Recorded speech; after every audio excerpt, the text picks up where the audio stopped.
इस बीच बड़ी खबर निकलकर सामने आ रही है, उसका रुख करेंगे जहां कुवैत में यूएस के ठिकानों पर अटैक हुआ है। हमले को लेकर ईरानी मीडिया ने दावा किया। कुवैत में अमेरिकी ठिकानों के ऊपर हमले हुए हैं, ये दावा किया गया। कुवैत में अमेरिकी रडार को तबाह करने का दावा भी यहां पर ईरानी मीडिया के द्वारा किया गया है। ये बड़ी खबर इस बीच निकलकर सामने आ रही है। युद्ध के हालातों के बीच ईरान के द्वारा भी ये बड़ा दावा किया गया। कुवैत में जो अमेरिकी रडार सिस्टम है, उस रडार सिस्टम को टारगेट करके हमला किया गया और रडार सिस्टम को तबाह कर दिया गया है। इस बीच एक और बड़ी खबर सामने आ रही है युद्ध के बीच, उसका रुख करेंगे जहां अमेरिकी राष्ट्रपति ट्रंप के ईरान को बड़ी धमकी सामने आई है। एक बार फिर से अमेरिकी राष्ट्रपति ने ईरान को धमकी दी। ईरान के पैकेट्स माउंटेन पर हमला होगा, ट्रंप ने कहा है और कहा कि पैक्सिस माउंटेन ईरान के माध्यम जाग्रोस पर्वतमाला में स्थित एक पहाड़ है जिसे स्थानीय रूप से कुह-ए-कोलंग कहा जाता है। खास बात यहां पर यह है कि ये नतांज परमाणु प्लांट से महज 2 किलोमीटर की दूरी पर है। यही महज कि ट्रंप ईरान को सीधी धमकी दे रहे हैं। एक बार फिर से अमेरिकी राष्ट्रपति ट्रंप ने ईरान को बड़ी धमकी दी है। युद्ध के हालातों के बीच एक और बड़ी खबर सामने आ रही है। ट्रंप के धमकी के बीच ईरान की बड़ी चेतावनी सामने आई है। ईरान ने भी पलटवार किया है। न्यूक्लियर प्लांट पर हमला हुआ तो जवाब और तगड़ा होगा, ये ईरान के द्वारा साफ कर दिया गया है। एटमी प्लांट पर हमले के बाद युद्ध का दायरा और बढ़ जाएगा, ईरान ने कहा है। ये बड़ी खबर निकलकर सामने आई है। ईरान ने एक बार फिर से यह दोहराया। तो दूसरी ओर अमेरिका के पास विनाशक मिसाइलों की कमी नहीं है। उसने अभी गिनी चुनी मिसाइलों का ही ईरान के खिलाफ इस्तेमाल किया, लेकिन वॉशिंगटन पोस्ट की एक रिपोर्ट ने अमेरिका की चिंता को बढ़ा दिया है, क्योंकि इस रिपोर्ट में यह दावा किया गया है कि ईरान के पास ऐसी मिसाइलों की कमी हो रही है जो ईरान पर हमले करने के लिए जरूरी है। ऐसे में अगर युद्ध लंबा खिंचता है तो अमेरिका पर दबाव बढ़ सकता है। आप देखिए किस तरीके से अमेरिका के ऊपर यह दबाव बढ़ता हुआ नजर आएगा।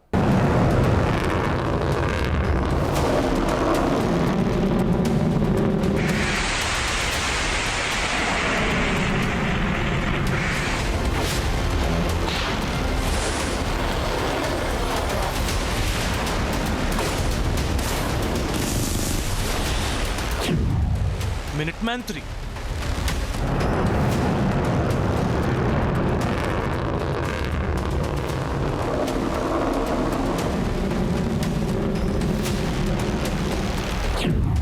ट्राइडेंट 2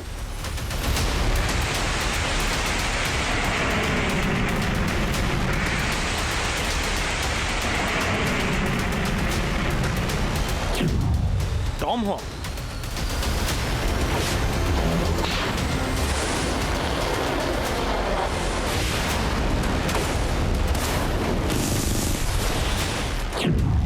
एमरान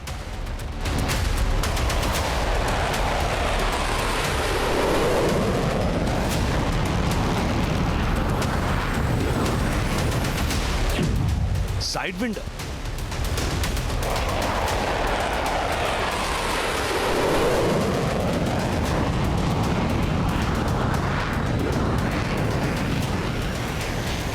अमेरिका की तरकश में शामिल ये वो मिसाइलें हैं जो पलक झपकते ही दुश्मन का काम तमाम कर सकती हैं।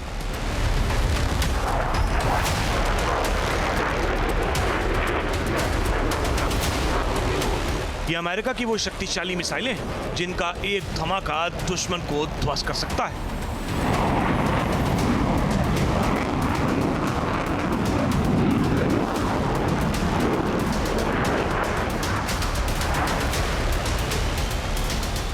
ईरान के खिलाफ अमेरिका ने 28 फरवरी को जंग का आगाज किया और कुछ दिनों के सीज फायर के बाद अमेरिका दोबारा ईरान पर लगातार बमबारी कर रहा है।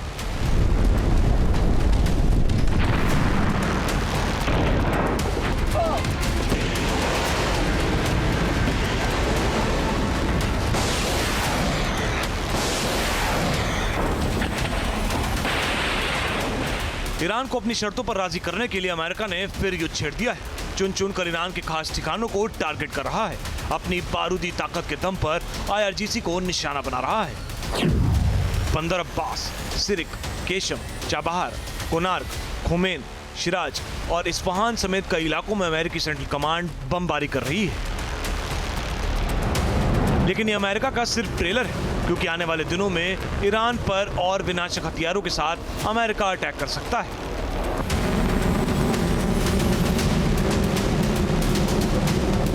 Been very, very badly damaged. They've lost everything almost militarily. They've got very little left. They've got some missiles. They've got some drones. They've got some manufacturing ability, not much. We control the strait. They don't control anything. So we'll see what happens. Iran के खिलाफ America लंबी जंग की तरफ बढ़ रहा है। America का प्लान ईरान को खुद में लंबे वक्त तक उलझाए रखना है ताकि ईरान की आर्थिक स्थिति बद से बदतर हो जाए और ईरानी लोग ही अपने शासन के खिलाफ खड़े होकर रिजीम चेंज कर दें। लेकिन लंबा युद्ध लड़ने के लिए अमेरिका के जखीरे में हथियारों की बड़ी फौज होना चाहिए। ऐसे ऐसे हथियार होने चाहिए जिनके दम पर ईरानी ड्रोन और मिसाइलों के हमले को नाकाम किया जा सके।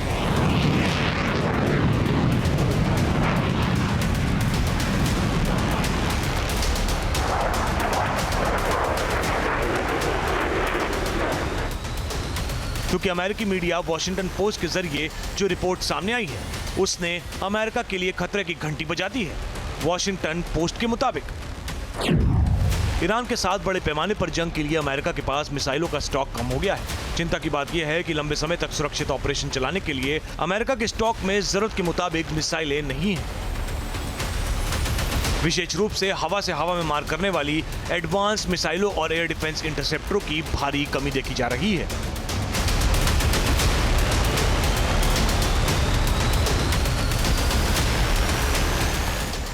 अमेरिका इस बार लगातार 10 दिन से ईरान के ऊपर अटैक कर रहा है।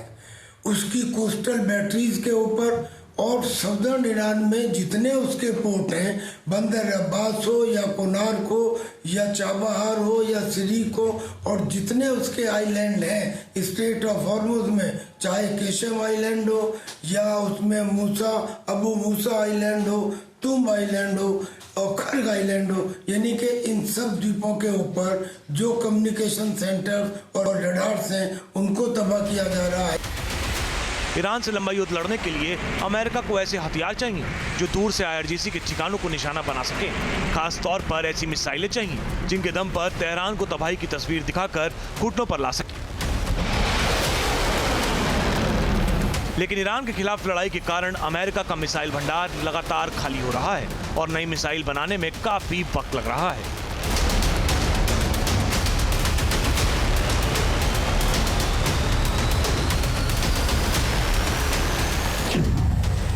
अमेरिका में मिसाइल बनाने वाली कंपनियों की मैन्युफैक्चरिंग स्पीड बेहद धीमी है। महत्वपूर्ण कलपुर्जे, रॉकेट मोटर्स और दुर्लभ धातुओं की कमी से उत्पादन में देरी हो रही है। अमेरिका ने केवल मिडिल ईस्ट में इजराइल की सुरक्षा के लिए अपनी मिसाइलें खर्च कर रहा है, बल्कि यूक्रेन को भी लगातार सैन्य मदद भेज रहा है, जिसके चलते अमेरिका के लिए लंबी जंग जारी रखना चुनौती भरा हो सकता है। कि ईरान की मिसाइल हमलों से इजराइल और अपने ठिकानों को बचाने के लिए अमेरिका ने अपने थाट जखीरे का लगभग आधा हिस्सा बड़ी संख्या में महंगे SM-3 और पेट्रियट मिसाइल ताकती है।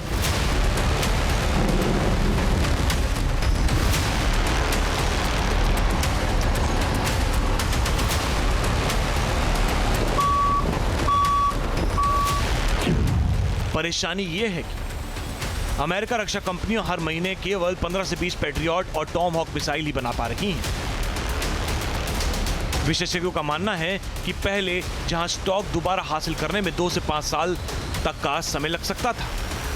अमेरिका के पूरी दुनिया में 750 से ज्यादा मिलिट्री बेसिस हैं, यानी कि अमेरिका को उनकी सुरक्षा के लिए हथियार देने पड़ते हैं। लेकिन वर्तमान में यूक्रेन का युद्ध और ईरान के युद्ध की वजह से उसके हथियार जिस गति से खर्च हुए हैं उस गति से प्रोड्यूस नहीं हुए हैं। हालत ये है कि टॉमहॉक मिसाइल जो एक क्रूज मैन्यूवरिंग और प्रिसाइज मिसाइल है, वो joint air to surface stand off missile, इनकी खर्चा इतना हो चुका है कि इनके प्रोडक्शन में लेवल पर आने में 3 साल लगेंगे। सैन्य ताकत में अमेरिका भी सुपर पावर है।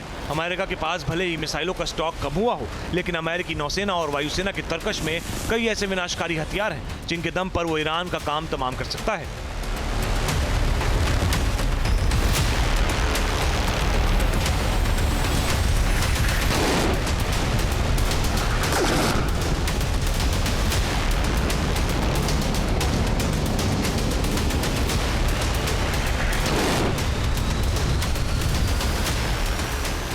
इसीलिए अमेरिका जिस रणनीति के साथ ईरान पर हमले कर रहा है वो इशारे दे रही है कि अमेरिका डायरेक्ट युद्ध की बजाय स्ट्रैटेजिक तरीके से मिडिल ईस्ट के मोर्चे पर बारूदी बौछार कर रहा है ताकि ईरान को खुद में फंसा कर रख सके और अपना बारूदी जखीरा मजबूत कर सके।